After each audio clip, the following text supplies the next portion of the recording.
So what's up guys, I am BlackOpsAmazing, welcome back to another video on the channel, back with another zombies Q&A, answering your questions about the zombies storyline. If you enjoyed today's video, as always, a like rating would be very much appreciated. Could we shoot for 115 likes on this video? If you want to stay up to date with the latest content, make sure you hit that subscribe button as well as the notification button as well. Hopefully you guys are having a fantastic day, but with that out of the way, let's get into it. Here we go. So I just quickly want to say I know I haven't uploaded a video in about 4 days, which is something I haven't done for well over a year now, but there's just really been a lack of zombies content to do, and I don't really want to push these Q&A videos out just for the sake of it. Since we've answered most of the main questions, it's really difficult to find good ones, and I just don't want to make a Q&A with rubbish questions that we've already answered. And that is why there hasn't been a video for the past couple of days, so I do apologise for that. I won't do that again. But the first question of today comes from MJB Productions, and this person says, why did the plane crash in Zetsubenoshima? Love your videos, keep up the great work. So we can see all around Zetsubenoshima there are many plane crashes. There are loads of them, and in fact there are so many that we can see that Division 9 have taken parts of these planes and turned them into traps. In Zetsubenoshima there's one plane that's flying over the sky on fire that drops perks for us, and then there's another plane that's flying over the sky that we have to shoot down during the Easter egg. Obviously we've got to shoot it down so we can get a part from it. Now we know that Zetsubenoshima takes place on October the 18th in 1945, and World War II ended a month earlier on September the 2nd. But since Zetsubenoshima takes place in a prototype fracture, this meant that World War II at this time didn't end. Because of the technological advancements on both sides, both Germany, Russia and other countries, because of the giant robots, the dragons, World War II didn't end, it carried on, and so the war is still happening while we are playing Zetsubenoshima, and we can see these bombers flying over the sky. One of them is on fire and another one we have to shoot down to collect a part from. And that's why we see planes flying, and to answer your question specifically, that's why the plane crashed in Zetsubenoshima. We also know on this map that we can see other planes flying through the sky, but these ones are coming in and out of rifts. These tiny little planes from World War II are flying and shooting each other all across the sky in Zetsubenoshima, and as we know, this is happening due to temporal rifts. A rift opens in the sky and a plane from a different dimension comes through,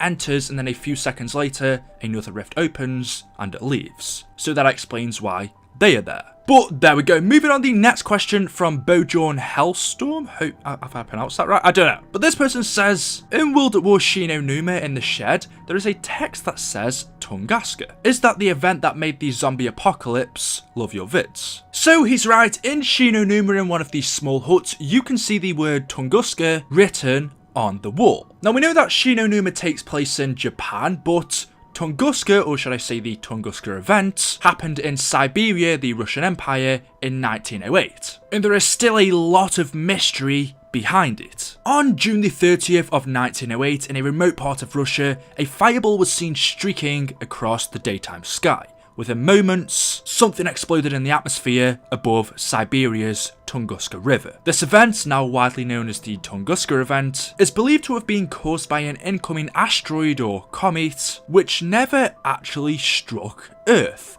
but instead exploded in the atmosphere, causing what is known as an airburst 3 to 6 miles above the Earth's surface. This explosion released enough energy to kill reindeer and flatten trees for many kilometers around the blast site, but no crater was ever found, and that's why this is such a mystery. At this time in 1908, it was difficult to reach this remote part of Siberia, and it wasn't until 1927 that Leonid Kulik led the first Soviet research expedition to investigate the Tunguska event. He made his initial trip to the region, interviewed local witnesses, and explored the region where the trees had fallen, and he became convinced that these trees were all turned with their roots to the center. He didn't find any meteor fragments, and he didn't find a meteor crater. Over years, scientists and other people have come up with different explanations for the Tunguska explosion, some of them pretty wild, such as the encounter of Earth with an alien spacecraft, or a mini black hole, or a particle of antimatter. But because the explosion took place such a long time ago, we might never know for certain what actually happened. So as I said, as you can see, there's such a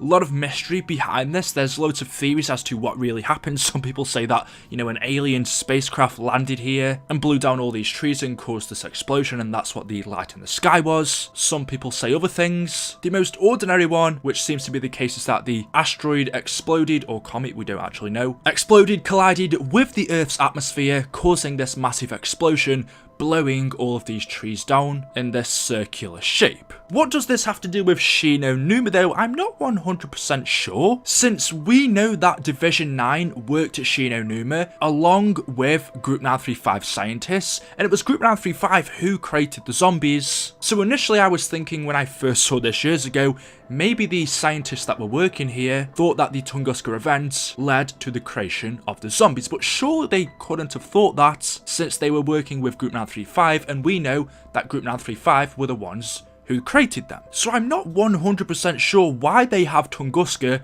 written on the wall, because there's a lot of theory behind it to do with aliens. Maybe that could be one reason, but for me it doesn't really make too much sense. Could that meteorite that supposedly hit this location being full of element 115? In Division 9, as we know, they did use 115, so could they have got parts of that meteor and then used it for the zombies? But as we know, as I've just read to you, no meteor fragments were found. So if they're basing it off real life and going with that, as we know Treyarch do and don't at the same time, it doesn't really make too much sense. Let me know what you think about that in the comment section below. The next question from King Potato 2 says, where is Dr. Montes' factory? Well, Dr. Montes' factory is located in the menu of Black Ops 3.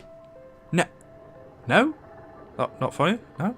So, Dr. Montes' factory, this thing that was first introduced to us in Black Ops 3, actually quite randomly. I don't think any of us really expected this, and at first we had no idea what it was. For a very long time, Shadows of Evil, Dryzen Draka, Zetsuben Oshima, we really didn't have much of an idea who Dr. Monty was. He was never introduced to us, he didn't speak, so we just had his factory and his gobblegum machines, but it was so new. It was just mysterious. We were asking the question, why was this there? And then suddenly in Gorod Karovi, Dr. Monty was introduced to us. It was revealed that he is the one behind all this. He is kind of like the godly figure of our universe. And then by the time Revelations comes around, we know all about him. About his plan, the house, his perfect universe, his reasoning behind the gobblegums, that he was the one who gave us the perks, the pack-a-punch machine, or at least he transferred them to the locations that we were going to. So we now know a lot more about Monty, whereas when we first were introduced to his factory, we didn't. So we knew that Dr. Monty is the one that produces the gobblegums. He makes them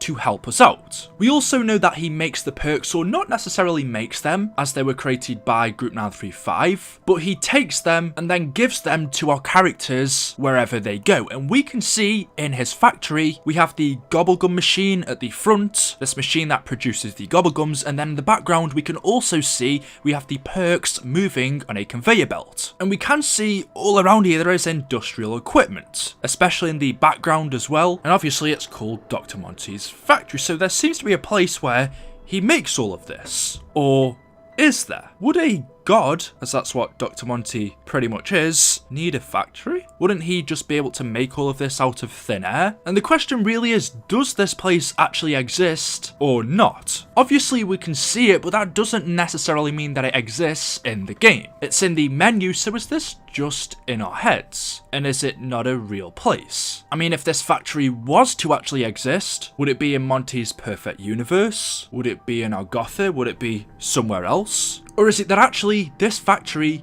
doesn't exist? That's what I'm thinking, but of course we have no explanation behind it. Treyarch really haven't told us anything about it in the Canorium, and so for that reason, that's all I can tell you. And there we go. That is it for today's video. Hopefully you have all enjoyed. If you have, as I said, a like rating would be very much appreciated. It really does help me out. Thank you guys for all of the support. Make sure you are subscribed to stay up to date with the latest zombies videos on the channel, and also click the notification icon as well. Leave any comments you have in the comment section below. Like I told you guys, I've pretty much answered all of the good, or not good questions, but all of the ones that would make the most sense. All of the ones that really need an answer to, the ones to do with the creatures, the characters, a lot of mysteries in our game. I have pretty much answered. So if there's anything that you want to know, make sure it's a pretty random question. It is going to have to be, if it wants to make it into the video. It can be about the campaign, zombies, maybe about some Easter eggs and multiplayer if there are any. But keep it to the Black Ops series, or World at War should I say.